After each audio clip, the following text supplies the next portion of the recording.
வணக்கம் மக்களே, welcome to the ஃபென்சர் show. இன்னைக்கு சொல்ல நம்ம பார்க்க போகிறது சென்னை சிட்டி கேங்ஸ்டர்ஸ் அப்படின்ற தமிழ் மூவியோட ரிவ்யூ. இந்த படம் ஆல்ரெடி தேட்டர்ஸில் ரிலீஸ் ஆன ஒரு படம்.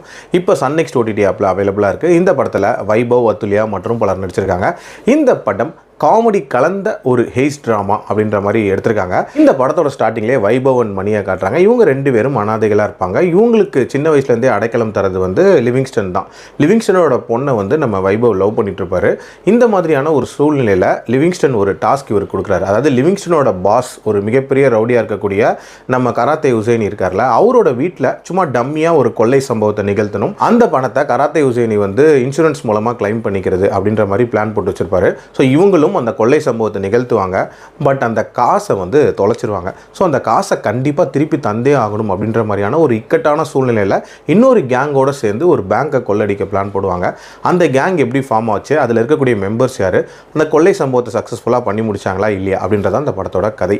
ஹை லெவலில் இந்த கதையை கேட்கும் போது பரவாயில்லையே, ஓகேஷாக அந்த கதை இருக்கும் போல இருக்கே அப்படின்னு கூட உங்களுக்கு தோணலாம். லைட்டாக ஒரு ஸ்டெப் உள்ளே போய் பார்த்தீங்கனாலே தெரிஞ்சிடும் இது ஒரு ஆகாவளி படம் அப்படின்றது. டைட்டில் மட்டும் சென்னை சிட்டி கேங்ஸ்டர்ஸ்ன்ட்டு பயங்கர கெத்தான ஒரு டைட்டிலாக வச்சுருக்காங்க. இந்த டைட்டில் ஆக்சுவலாக வேறு ஏதாவது நல்ல மாஸான ஒரு கேங்ஸ்டர் ட்ராமா படத்துக்கு கொடுத்துருக்கலாம்.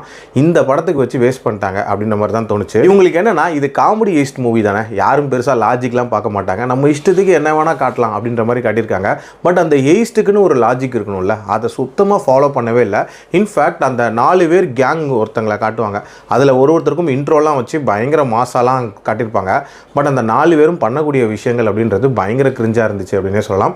அதே மாதிரி நம்ம ஹீரோவும் மணியும் இருக்காங்களே, அவங்க 2 பேரும் ஸ்டார்டிங்கில் அந்த கராத்தே உசேனி வீட்டிலேருந்து அந்த பணத்தை எடுப்பாங்களே, அவங்க எடுக்கும் போதே தெரியும் இந்த பணத்தை இவங்க பத்திரமா வச்சுக்க போகிறது இல்லைன்ட்டு. ஏன்னா தொலைக்கிறதுக்கு என்னென்ன வழிகள் இருக்கோ அது எல்லாத்தையுமே பண்ணிட்டு இருக்கிற மாதிரி தான் இருந்துச்சு. இதெல்லாம் பத்தாதுன்ட்டு இதுக்கு நடுவில் ஒரு லவ் போர்ஷன் ஒன்று காட்டியிருப்பாங்க.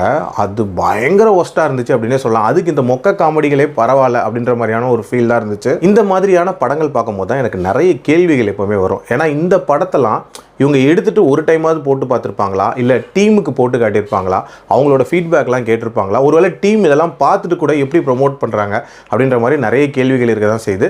நெவர்தெல்லஸ் என்னை பொறுத்த வரைக்கும் இந்த படங்களை தவிர்ப்பது நல்லது. என்னோட ரேட்டிங் இந்த படத்துக்கு 2 out of 5. அடல்ட் கண்டென்ட்டை பொறுத்த வரைக்கும் இதில் கண்டென்ட்டுக்கே வழியே காணும். இதில் அடல்ட் கண்டென்ட்டுக்கு எங்கே போகிறது.